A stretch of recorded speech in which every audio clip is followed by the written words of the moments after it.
Halo semuanya, kenalin nama aku Timotius Adria Valerian. Pada kesempatan kali ini aku bakal ngejelasin beberapa teori tentang komunikasi keluarga. Yang pertama yaitu Relational Turbulence Theory.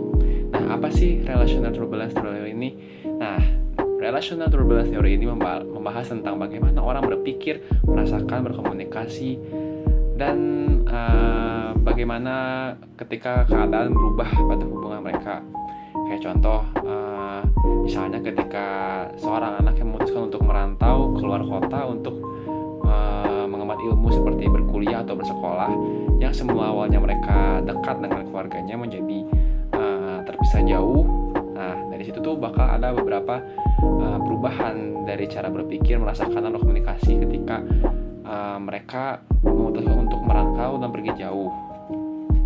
Nah, Relational Turbulence Theory ini juga menyebabkan beberapa hal. Yang pertama yaitu saling ketergantungan, ketidakpastian hubungan, hingga pengalaman episode tertentu. Nah, contohnya saling ketergantungan ini adalah ketika yang sudah saya jelaskan tadi, ketika seorang anak yang sudah biasa tergantung kepada orang tuanya dalam menyiapkan kebutuhan sehari-hari, mendadak jadi harus lebih mandiri karena mereka hidup sendiri di kota orang dan jauh dari keluarga mereka.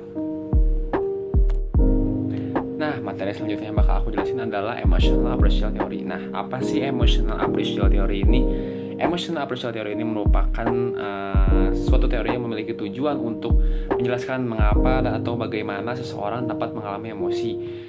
Nah, itu dapat ditinjau dari dua hal. Yang pertama yaitu interaksi dengan anggota keluarga, dan yaitu yang kedua adalah mengamati interaksi antara anggota keluarga.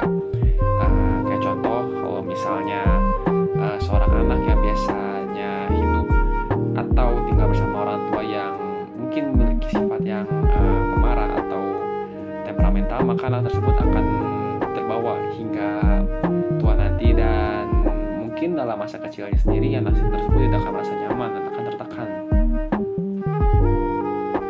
Nah, teori terakhir yang akan saya bahas ini yaitu adalah Attachment Theory atau teori keterikatan. Nah, teori keterikatan ini atau efeknya ini adalah interaksi terhadap kesehatan emosi, kognisi, dan perilaku berdasarkan ketertarikan. Nah, attachment theory ini terbagi menjadi dua jenis, yaitu kelekatan pada anak dan kelekatan pada orang dewasa.